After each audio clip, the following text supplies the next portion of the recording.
I was rejected for autistic traits. 5 former coworkers now work for me. I never imagined that the same traits that made me an outcast in every job would eventually become the foundation of my success. My name is Marcus, I'm 28 years old, and I've been living with autism spectrum disorder my entire life, though I didn't know it had a name until I was 24. For years, I was just the weird guy who couldn't read social cues, who spoke too directly, and who obsessed over details that others found insignificant. Before I tell you how 5 people who once mocked my condition now work under my leadership, if you believe that our differences can become our greatest strengths, please hit that like button and subscribe to the channel for more inspiring stories about overcoming adversity.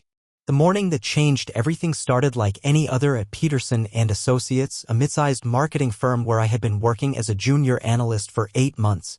I arrived at exactly 8:15 a.m. as I did every single day, carrying my organized folder system and wearing the same style of shirt I always wore, solid colors, no patterns, because patterns overwhelmed my sensory processing.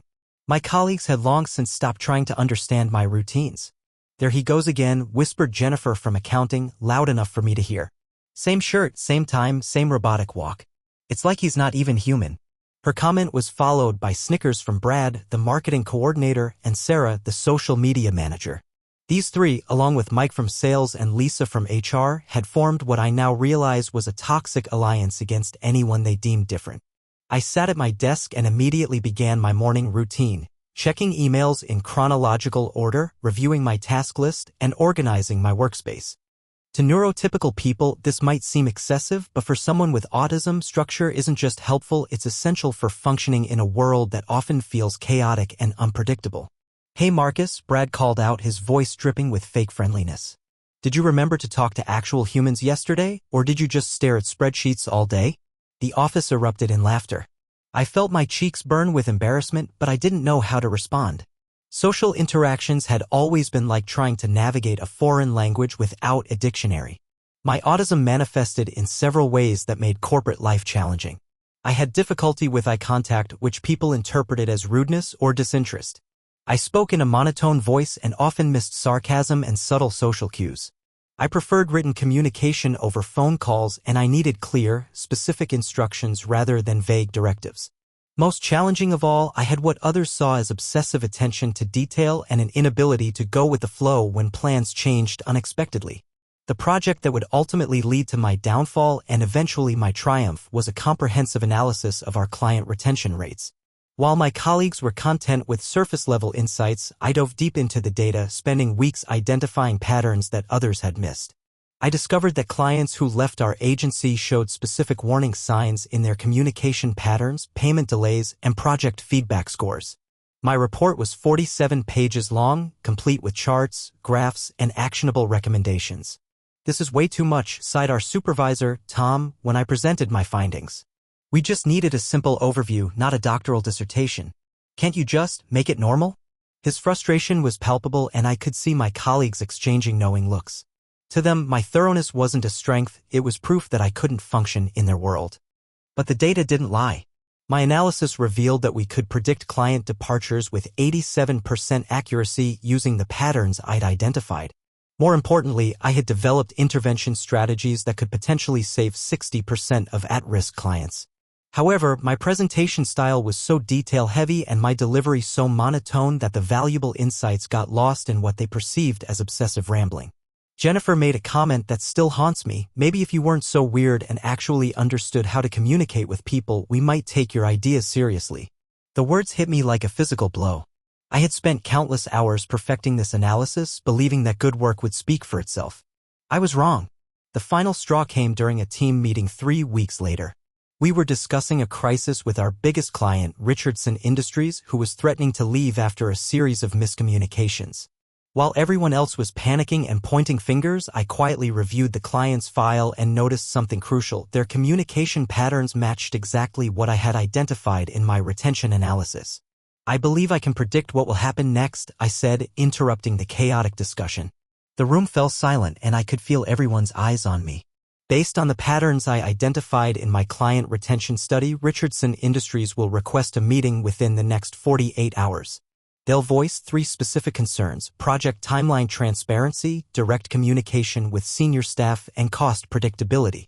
If we proactively address these issues before they bring them up, we can not only save the account but also strengthen the relationship. Mike laughed out loud. Here we go again with the robot predictions. Marcus, this is the real world, not one of your spreadsheets. People don't follow patterns like your precious data points. His comment was met with nods and murmurs of agreement from the others. Tom, clearly frustrated with the entire situation, made a decision that would change my life forever.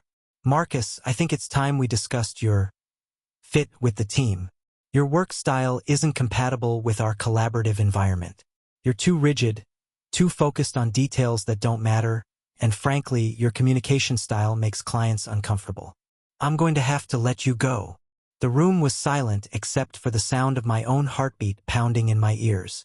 I had been fired for being autistic, though no one would ever use those words. As I packed my belongings, I could hear whispered conversations behind me. It's for the best, someone said. He never really fit in anyway. But something remarkable happened exactly 46 hours later. Richardson Industries called requesting an emergency meeting, voicing the exact 3 concerns I had predicted. Without me there to provide the solution, Peterson and Associates lost their biggest client within a week.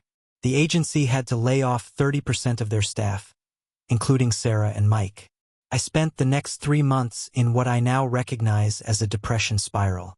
Being fired had triggered a cascade of self-doubt about my abilities and my place in the working world. I began researching my behavioral patterns online, trying to understand why I was so different from everyone else. That's when I discovered information about autism spectrum disorder in adults. The diagnostic process was both enlightening and validating. Dr. Elizabeth Chun, a specialist in adult autism diagnosis, explained that many of the traits that had made me an outcast were actually common characteristics of autism. The need for routine, attention to detail, direct communication style, sensory sensitivities, and difficulty with social nuances. More importantly, she helped me understand that these weren't defects to be fixed.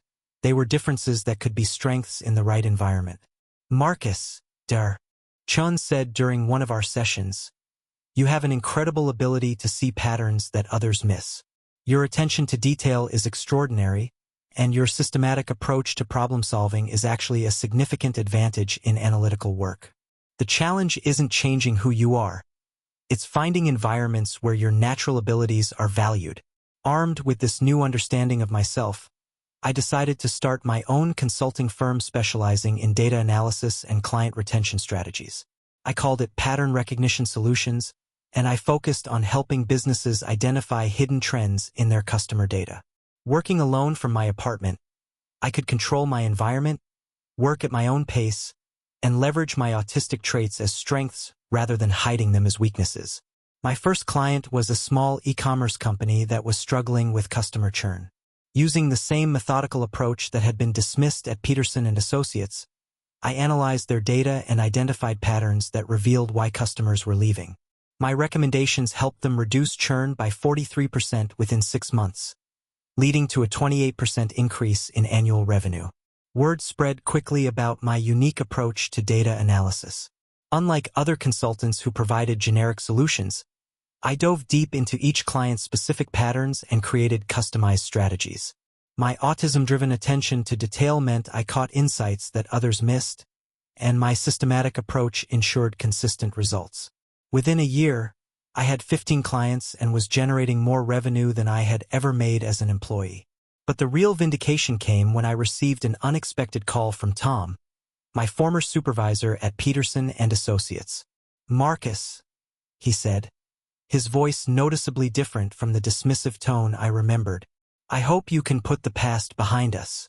We're facing some serious challenges with client retention, and I've heard about your consulting work. We'd like to hire Pattern Recognition Solutions to help us solve our retention problems. I felt a mixture of satisfaction and irony. The same company that had fired me for being too focused on details that don't matter now wanted to pay me premium consulting fees for exactly those same skills.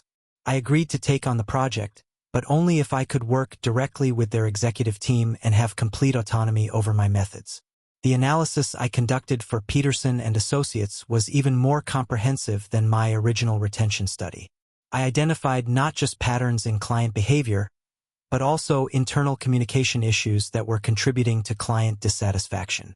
My recommendations included restructuring their client communication protocols, implementing predictive analytics for early warning signs, and training staff to recognize and respond to client concerns before they escalated. The results were dramatic.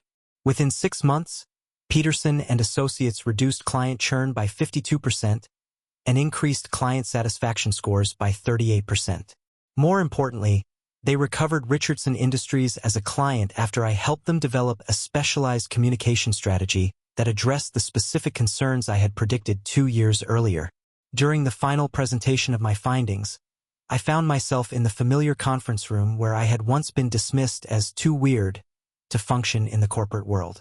But this time I was the expert being consulted, not the outcast being fired. Tom introduced me to the room as the consultant who saved our agency, and I noticed several familiar faces among the staff. Jennifer from accounting was still there, looking uncomfortable as she recognized me. Brad had been rehired after the layoffs, and Lisa from HR was taking notes on my presentation. They all listened intently as I explained my methodologies and recommendations, the same type of detailed analysis they had once mocked. The turning point came when I decided to expand pattern recognition solutions into a full-service agency. I had proven that my approach to data analysis was valuable, but I realized I needed a team to handle client communication, project management, and creative implementation. I needed people who understood both the business world and how to work with someone with autism. I started by hiring other neurodivergent professionals who had been overlooked by traditional agencies. My first hire was Diana, a brilliant strategist with ADHD who had been fired from 3 previous jobs for being too energetic and unfocused. Her rapid-fire creativity perfectly complemented my methodical analysis. Next, I hired James, a designer with dyslexia who had been passed over for promotions because he struggled with written communication despite having incredible visual problem-solving skills. As pattern recognition solutions grew, I found myself in the unique position of being able to offer employment to people who had once dismissed me. The irony wasn't lost on me when Jennifer reached out about a job opportunity. Peterson and Associates had undergone another round of layoffs and she was looking for work in financial analysis, exactly the type of role I now had available. During her interview, Jennifer seemed nervous and apologetic. "Marcus, I want to acknowledge that I wasn't always understanding of your work style when we were colleagues. I've learned a lot since then, and I really admire what you've built here." Her humility was genuine, and I could see that she had grown from her experiences. I hired Jennifer not out of revenge, but because she had strong analytical skills and had clearly learned from her past mistakes. She became one of my most reliable team members, often defending my methods to new clients who didn't initially understand my approach. Brad was the next to approach me. He had been struggling to find steady work after Peterson and Associates downsized again, and he had heard about the positive work environment at Pattern Recognition Solutions. "I know I have a lot to prove," he said during his interview. "I wasn't respectful of your unique perspective before, and I see now how wrong I was. You've built something incredible here, and I'd be honored to contribute to it." I hired Brad as a project coordinator, a role where his natural communication skills could complement my analytical strengths. He became particularly effective at translating my detailed findings into presentations that clients could easily understand and act upon. Mike from sales was perhaps the most humbling hire. He had been unemployed for 8 months when he reached out, and his previous arrogance had been replaced by genuine respect for my accomplishments. "I used to think your attention to detail was obsessive," he admitted. "Now I understand it's actually a superpower. Would you be willing to teach me how to spot the patterns you see?" I hired Mike as a business development specialist, where his relationship-building skills helped expand our client base. He became one of my strongest advocates, often telling potential clients about how my unique perspective had revolutionized the way he thought about data analysis. Lisa from HR was the 4th to join my team. She had been let go from Peterson and Associates during their final downsizing and had spent 2 years working for a smaller firm that didn't appreciate her systematic approach to human resources. "I always knew you were brilliant," she told me during her interview. "I just didn't understand how to support your success at the time. I've learned so much about neurodiversity and inclusive workplace practices since then." I hired Lisa as my director of operations, where her organizational skills and newfound understanding of neurodivergent employees helped create a work environment where everyone could thrive. She implemented flexible work arrangements, clear communication protocols, and support systems that allowed all our employees to perform at their best. The fifth and final hire was Sarah, who had been working as a freelance social media consultant since being laid off. She had followed my company's growth online and had actually been sharing our success stories on social media, praising my innovative approach to data analysis. "I realize now that what made you different also made you extraordinary," she said. "I want to help tell the story of what neurodivergent professionals can accomplish when they're given the right support." I hired Sarah as our communications director, where her social media skills helped showcase our work and advocate for neurodivergent professionals in the business world. She became instrumental in changing public perception about autism and other neurological differences. Today, Pattern Recognition Solutions employs 23 people, including 12 neurodivergent professionals who bring unique perspectives to our work. We specialize in identifying patterns that others miss, whether it's predicting customer behavior, optimizing operational efficiency, or developing innovative solutions to complex business challenges. My autism, once seen as a liability, has become my greatest professional asset. My attention to detail allows me to spot trends and patterns that others overlook. My systematic approach ensures consistent, reliable results. My direct communication style eliminates misunderstandings and builds trust with clients. My need for routine and structure has helped me build efficient processes that my entire team can follow. The 5 former colleagues who now work for me have all become advocates for neurodivergent professionals. They regularly speak at conferences and workshops about the importance of inclusive workplaces and the value of diverse thinking styles. Jennifer has become particularly passionate about supporting autistic professionals, often mentoring new hires and helping them navigate workplace challenges. Brad now describes my work style as methodical brilliance rather than robotic obsession. Mike credits working with me for completely changing his understanding of what effective leadership looks like. Lisa has implemented neurodiversity training programs for all our clients, helping them create more inclusive work environments. Sarah has built a social media following of over 50,000 people who follow our advocacy work for neurodivergent professionals. The transformation in their attitudes reflects a broader change in how society views autism and other neurological differences. More companies are recognizing that neurodivergent employees bring unique strengths to the workplace. Attention to detail, pattern recognition, systematic thinking, and innovative problem-solving approaches. But perhaps the most meaningful change has been in how I view myself. I no longer see my autism as something to hide or overcome. Instead, I've learned to leverage my natural abilities and create environments where I can thrive. I've also learned that building a successful business isn't just about individual brilliance. It's about creating teams where everyone's strengths complement each other. My story isn't unique. There are thousands of neurodivergent professionals who have been overlooked, dismissed, or discriminated against because they think and work differently. But as society becomes more aware of neurodiversity, more companies are recognizing the value of including different perspectives in their teams. The key is understanding that autism isn't a deficit to be fixed. It's a difference to be accommodated and leveraged. In the right environment, with the right support, autistic professionals can achieve extraordinary things. My hyperfocus, attention to detail, and systematic approach aren't obstacles to success. They're the very qualities that have made Pattern Recognition Solutions a leader in our industry. To anyone who feels like they don't fit in because they think differently, I want you to know that your differences can become your greatest strengths. Don't let others' limited understanding of your abilities define your potential. Find environments where your natural talents are valued. Surround yourself with people who appreciate your unique perspective and never apologize for being who you are.